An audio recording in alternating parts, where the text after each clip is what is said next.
வணக்கம் மக்களே, தயிர் சேமியா செய்யலாம் வாங்க. இன்றைக்கி அது எப்படி செய்யுதுன்னு பார்க்கலாம். வீட்டில் சாப்பாடே இல்லைன்னா கூட ஒரு கப்பு சேமியா இருந்தால் தயிர் இருந்தால் போதுங்க. இது மாதிரி செஞ்சு கொடுத்துட்டா குழந்தைங்க பசிக்கு வந்து சாப்பிட்ருவாங்க.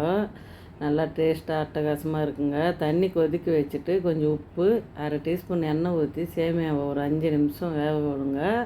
வெந்ததை வடிகட்டில் வச்சிடுங்க. மூடி போட்டுருங்க. சேமியா இன்னும் கொஞ்சம் குழஞ்சிடும். ரொம்ப குழைய வைக்காதீங்க. பதமாக எடுத்துருங்க. இது மாதிரி கலரி விடுங்க. ஆறட்டும் தயிர் போடுறதுக்கு. தயிர் நான் என் பையனுக்கு ஒண்டியாக தாங்க இன்றைக்கி செய்கிறேன். அவனுக்கு டிஃபன் கட்டணும். தயிர் எவ்வளோ தேவையான அளவு ஊற்றிக்கின்னு பால் ஊற்றுங்க. தயிர் புளிப்பு ஏறாது பால் ஊற்றுனா. எண்ணெய் ஊற்றிக்கோங்க.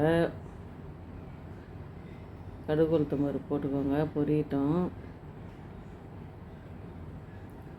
கடலப்பருப்பு உளுத்தம் பருப்பு போட்டுக்கோங்க. ஒரு 3 காஞ்ச மிளகா போடுங்க. காஞ்ச மிளகா போட்டால் நல்லாயிருக்கும். இஞ்சி போடுங்க.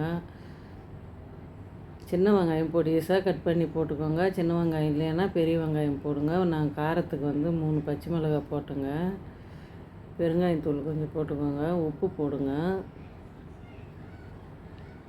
இந்த தாளிப்பை கொட்டி சாப்பிட்டு தான் பாருங்களாம், அட்டகாசமாக இருக்குங்க டேஸ்ட்டு. உப்பு உங்களுக்கு எவ்வளோ தேவையோ போட்டுக்கோங்க. மேலே போல் கொத்தமல்லியை தூவிக்கோங்க. இது மாதிரி செஞ்சு கொடுத்து பாருங்கள். இதே தான் கேட்பாங்க. கம்மியாக செய்யாதீங்க, அதிகமாக செஞ்சு உங்கள் குழந்தைங்களுக்கு கொடுத்து பாருங்கள். இன்றைக்கி லஞ்ச் பாக்ஸ் பையனுக்கு இதாங்க கட்டினேன்.